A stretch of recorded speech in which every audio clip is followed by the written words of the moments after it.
On a l'impression qu'il ne se passe jamais rien dans les banlieues les plus huppées, mais c'est faux. Le risque d'être agressé par un ami ou de la famille dans ce genre de maison à la pelouse bien verte reste encore énorme. Pour tout savoir sur la triste et mystérieuse histoire de Whitney Jade Washuta, lançons-nous maintenant dans la vidéo.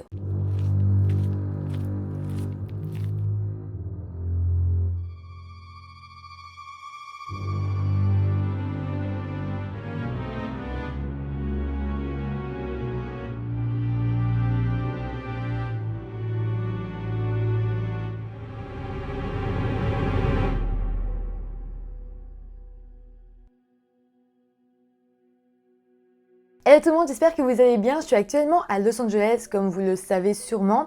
Et aujourd'hui, j'ai décidé de vous parler d'une affaire de meurtre qui a eu lieu justement à Los Angeles. Et j'ai été sur place pour vous filmer quelques images de la rue où tout ça s'est passé. J'espère en tout cas que ça vous fera plaisir. Sinon, n'hésitez pas à vous abonner à la chaîne. Et maintenant, allons-y. Whitney Jade Washuta est une femme blanche de 25 ans, née aux États-Unis à Youngstown, dans l'état de New York. Whitney n'était pas vraiment n'importe qui, car elle était la petite fille de l'homme d'affaires Steve Washuta qui a fondé les Modern Corporations de Lewiston. Donc autant dire qu'elle venait d'une famille assez aisée. Whitney a fréquenté la Stella Niagara School pendant son adolescence. Elle y était d'ailleurs membre de leur très bonne équipe de natation. Elle a ensuite changé d'école pour la Nichols School où elle a alors développé un grand intérêt pour la langue espagnole. D'ailleurs, elle a rapidement participé à son premier programme d'études à l'étranger au Costa Rica, puis un second en Espagne. Elle étudiait alors là-bas et perfectionnait son espagnol. Sur place, elle faisait aussi partie des équipes de hockey sur gazon,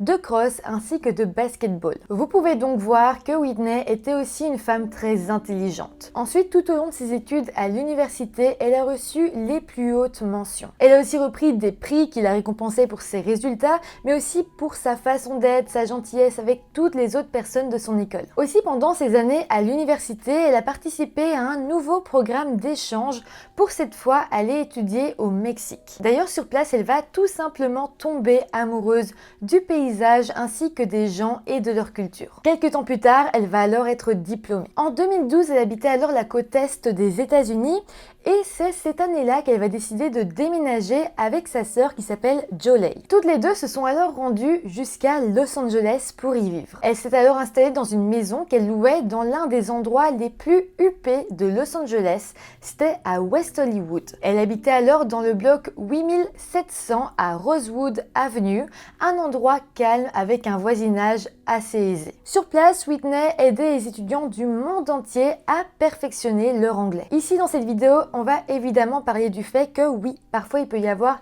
des crimes dans les quartiers aisés, dans des endroits où tout se passe bien. Et pour vraiment vous illustrer l'endroit où elle vivait, à quel point c'était calme, à quel point il faisait vraiment bon vivre, je vous ai fait une petite vidéo dans la rue. Du coup voilà, je suis sur la rue et je pense que vous pouvez voir que c'est vraiment calme. Enfin, on a du mal à imaginer qu'il y a un meurtre qui s'est passé ici. Vraiment, les trottoirs sont clean, il n'y a personne. Vous voyez, les maisons sont vraiment belles. Enfin voilà. Et vous voyez, c'est quand même un quartier de gens assez aisés. Voilà. Et je pense que le soir, c'est pas spécialement beaucoup plus dangereux. Plongeons-nous maintenant dans la journée du mardi 18 avril 2017. Whitney promenait son chien, Gigi, dans sa rue. Mais voilà, à 20h43, Whitney a été abattue de plusieurs balles. Le suspect semblait être un homme qui avait ensuite pris la fuite à bord d'un SUV très rapidement. Évidemment, les témoins vont se jeter sur Whitney, vont essayer de la maintenir en vie, ils vont appeler la police, mais à leur arrivée, il sera déjà trop tard. Les médecins appelés sur les lieux vont constater que Whitney avait déjà perdu trop de sang et était quasiment morte sur le coup. L'heure du décès fut alors prononcée à peine 20 minutes plus tard, à 20h55.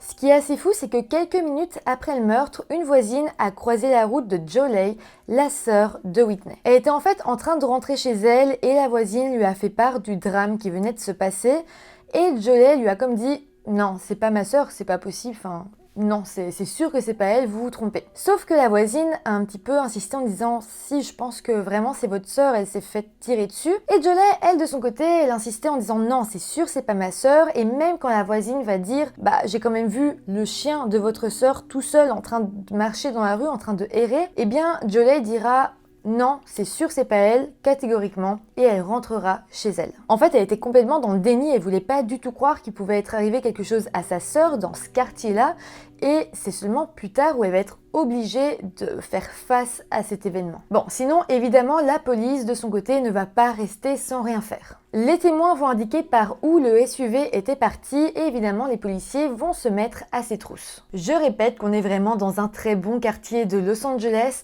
Là-bas, la police est très réactive, donc ils n'ont pas perdu une seconde. Ça a heureusement porté ses fruits parce qu'ils vont retrouver le SUV, ils vont retrouver le suspect à l'intérieur, mais malheureusement, il n'était plus vivant. En fait, vers 22h30 ce soir-là, les policiers sont arrivés près d'un SUV suspect qui était situé dans le pâté de maison 1000 Croft Avenue, à environ 1,4 km de la fusillade. Lorsqu'ils sont arrivés, ils ont regardé par la fenêtre et ils ont constaté qu'il y avait un homme assis sur le siège conducteur, mais il était décédé, il était complètement inanimé.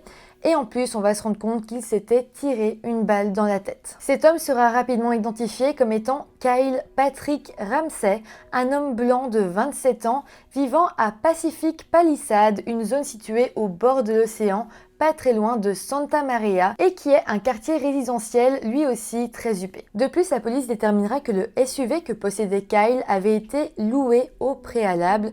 Donc on peut imaginer que le crime avait été prémédité. Alors la question qu'on peut se poser, c'est pourquoi cet homme avait l'air d'avoir tout prévu pour tuer Whitney. Eh bien, les policiers vont lui découvrir un lien bien particulier avec Whitney. Il s'agissait en fait de son ex-petite amie. Whitney et lui étaient en fait sortis ensemble pendant environ 3 ans. C'était en fait Whitney qui avait mis fin à la relation en 2017, seulement quelques semaines avant la fusillade. En fait, dès le début, Kyle avait montré des signes alarmants. Il n'acceptait pas du tout la fin de cette relation et pendant ces quelques semaines, il avait continué à essayer de voir Whitney, à l'harceler par message.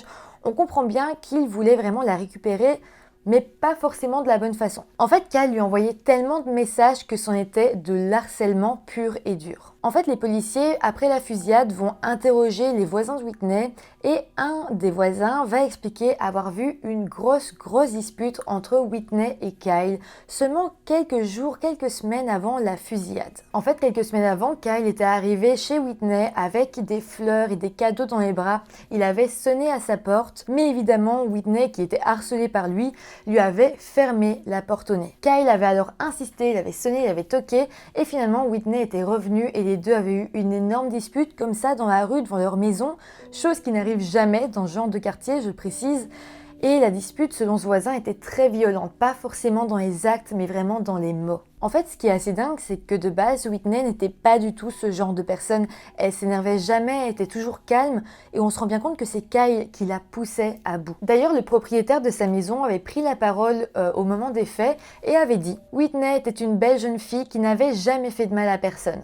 C'est très triste d'en arriver là. Je ne sais pas quelle était la relation entre eux. Il avait l'air d'un gentil garçon. » Mais en fait, en interrogeant Jolie, donc la sœur de Whitney, on va apprendre que Kyle avait déjà été violent envers elle dans le passé. En fait, Whitney avait subi des violences domestiques pendant le temps où elle était sortie avec Kyle. C'était donc une des plus grosses raisons qui l'avait forcée à le quitter. Elle voulait en fait en finir avec la relation malsaine qu'elle entretenait avec lui et la pauvre pensait qu'en rompant, elle serait de nouveau libre, mais ce ne fut pas le cas. Aussi, je précise que Whitney n'avait jamais été voir la police pour parler des violences domestiques qu'elle vivait en sortant avec Kyle. Elle en avait parlé à sa sœur, mais jamais à une autorité. Je me dis que peut-être si elle en avait parlé, les choses se seraient passées différemment. Je sais que c'est compliqué, c'est très dur d'aller voir la police pour parler de ce genre de choses, mais je me dis que peut-être s'il avait eu le courage, la force d'y aller, si quelqu'un l'avait peut-être un peu plus poussée à y aller, si on avait plus parlé autour d'elle,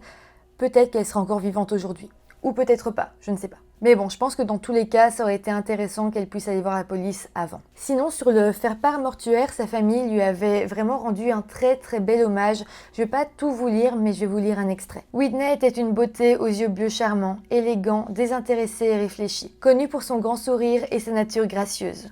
Whitney était absolument magnifique de l'intérieur et à l'extérieur. Whitney était courageuse et brave. Elle a toujours défendu ce en quoi elle croyait.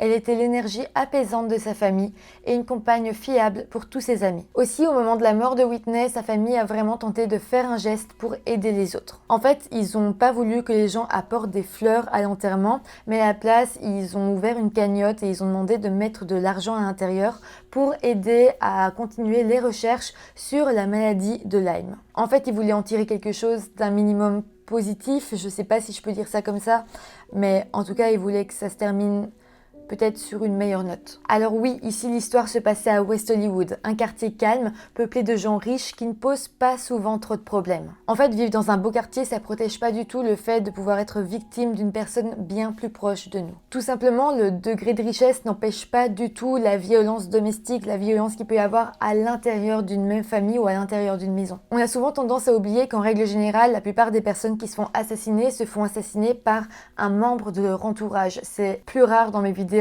que je vous parle d'une personne qui a été assassinée par un tueur en série, ça arrive, c'est vrai, mais souvent le meurtrier est quelqu'un de bien plus proche qu'on ne le pense. Évidemment, il y a beaucoup de crimes qui ne se font pas dans la rue de ces quartiers huppés parce que toutes les maisons ont beaucoup de caméras de surveillance, la personne se ferait prendre directement. Mais ici, Kyle a vraiment commis son geste dans un acte désespéré.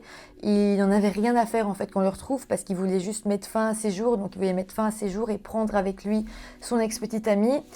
Et donc, toutes ces caméras ne protègent pas des actes désespérés non plus. Ici, mon but n'est pas vraiment de faire peur, parce que évidemment, tout le monde ne va pas se faire assassiner par un membre de sa famille ou des proches, heureusement d'ailleurs, mais je veux simplement dire que c'est pas parce qu'on habite dans un beau quartier, parce qu'on est plus riche que la moyenne, qu'on est forcément protégé des crimes et des meurtres. C'est pas du tout le cas et je trouvais que cette vidéo nous prouvait justement ces dires. En tout cas voilà, c'est comme ça que se termine cette histoire. J'espère que ça vous aura intéressé.